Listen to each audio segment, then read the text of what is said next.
The Golf GTI 2014 scores points with a new 2-litre TSI engine.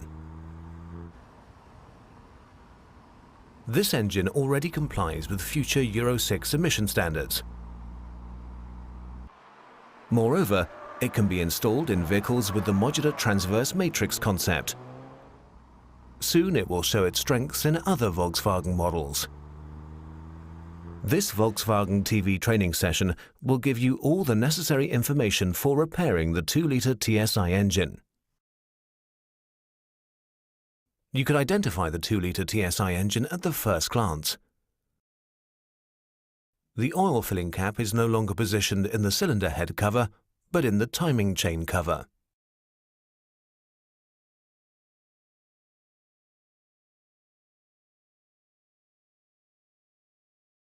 Another identifying feature is the oil pressure switches.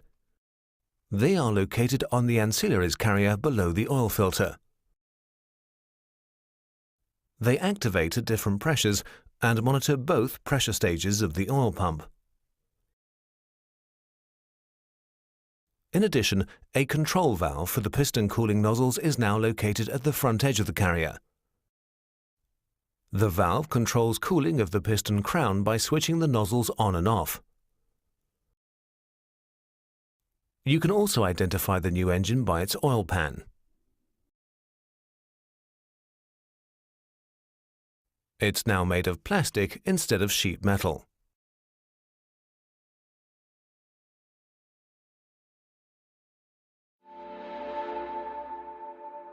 The vibration damper is connected to the sprocket wheel for the timing chain and the crankshaft via a securing bolt.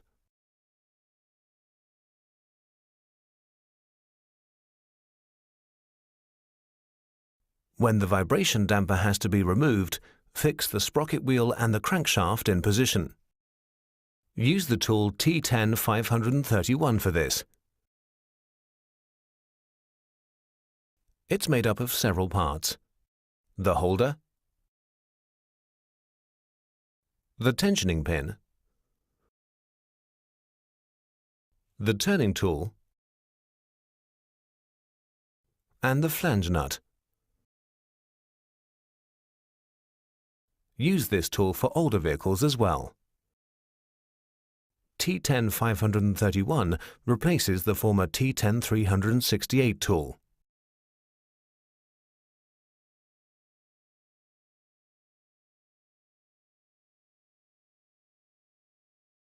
When you have to remove the vibration damper, first set it in the TDC position using the T10-355 counterhold tool. Match the notch on the vibration damper with the arrow mark on the timing chain cover.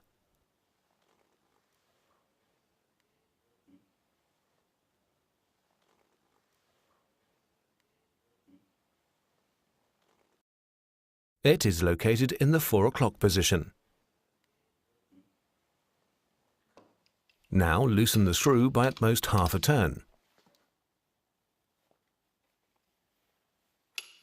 Next, remove the 2 securing bolts from the timing chain cover.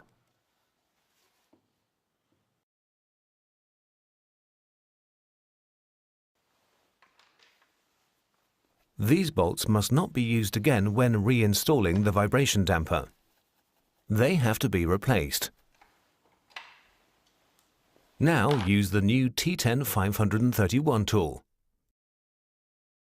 First, apply the tool holder at the vibration damper. Tighten the knurled screws hand tight. Now completely unscrew the bolt for the vibration damper.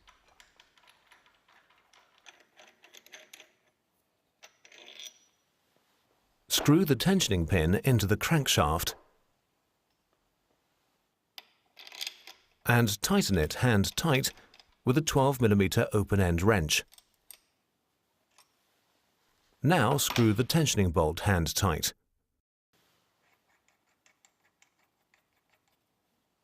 The sprocket wheel is now in tight position at the crankshaft.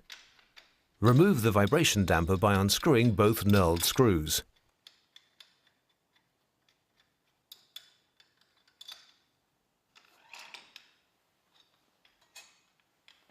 If you have to turn the crankshaft without the vibration damper, slide the turning tool loosely on the tensioning pin and tighten the flange nut hand tight.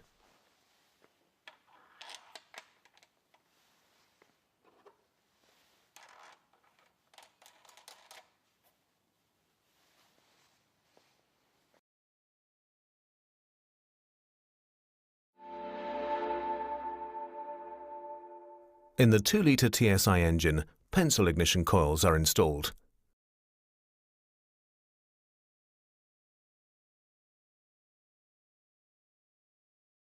If you have to remove these coils, use the obligatory A1 T10 530 tool.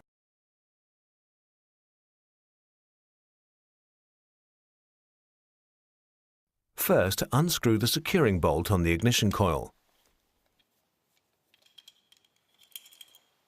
Insert the T10 530 tool into the hole and tighten it with the clamping nut. Now you can pull out the ignition coil. Move the ignition coil straight and slightly support it with your hand. This way you prevent the ignition coil from getting damaged while pulling it out.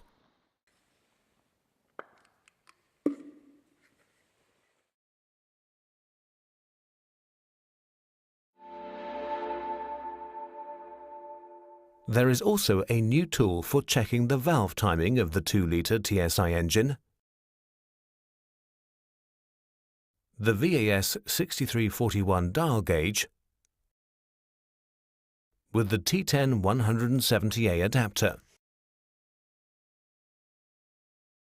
When you want to check the valve timing, first turn the crankshaft at the vibration damper in the direction of engine rotation using the SW24 socket bit.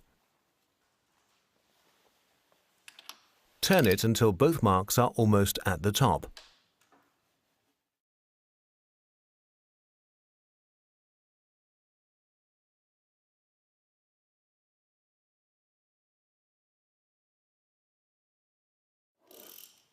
Now remove the spark plug from the first cylinder.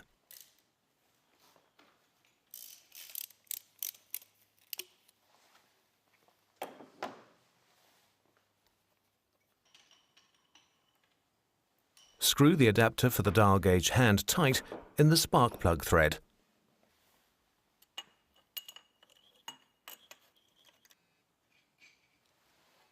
Now insert the dial gauge into the adapter up to the stop.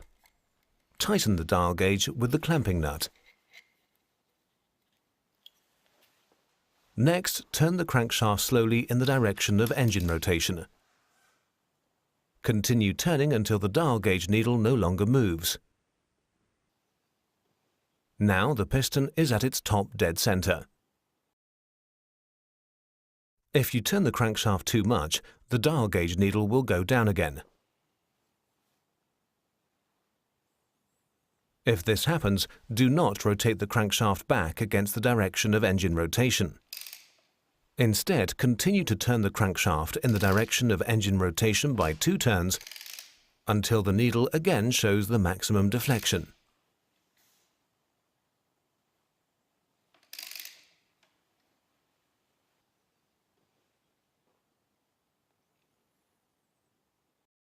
Now the arrow mark in the lower part of the timing chain cover points to the notch of the vibration damper. The marks on the camshafts and the cylinder head cover must match in the same way.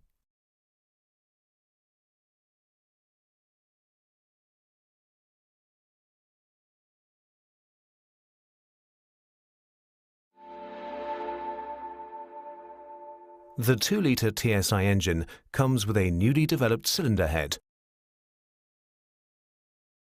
Important new features are the camshaft adjustment and the variable valve timing for the exhaust camshaft. Using the valve lift changeover, it's possible for the valves to open and close via 2 different cam profiles.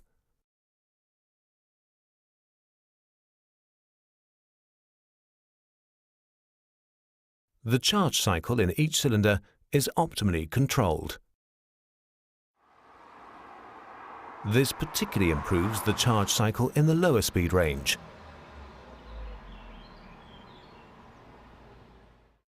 The variable valve timing then switches to the smaller exhaust cam profile. The valves lift and lower now with a smaller valve lift. If more power is requested at a higher speed, the full valve lift will still be required. It is again switched over to the larger exhaust cam profile.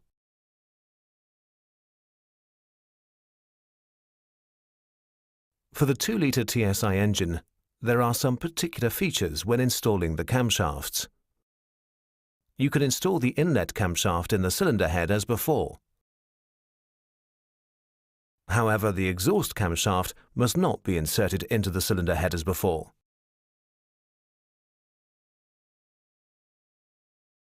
When being mounted, the cylinder head cover would press on the cam units. The cam elements themselves and the cover would then be damaged. You have to install the exhaust camshaft in the cylinder head cover and move it to its basic setting there. To manage this, the cam units are moved in such a way that they run on the small cam.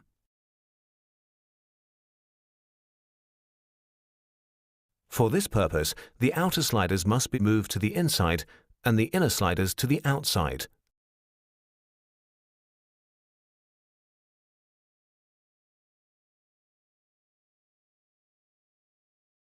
Therefore, mount the cylinder head cover only when the exhaust camshaft is installed. The shaft must not be displaced.